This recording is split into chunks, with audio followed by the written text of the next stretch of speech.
बाबा जी अकल ते इश्क दी गल कर रहे हैं। अकल आखदी रखनी नजर नीवी,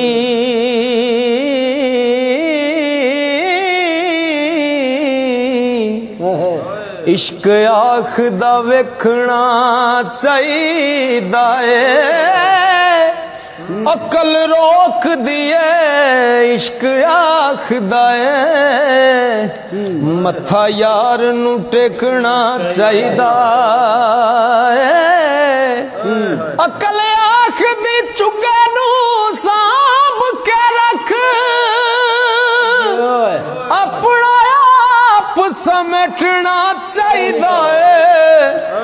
इश्क आखदा चुगे दा की करना, इनू बाल के सेकना चाहिदा है।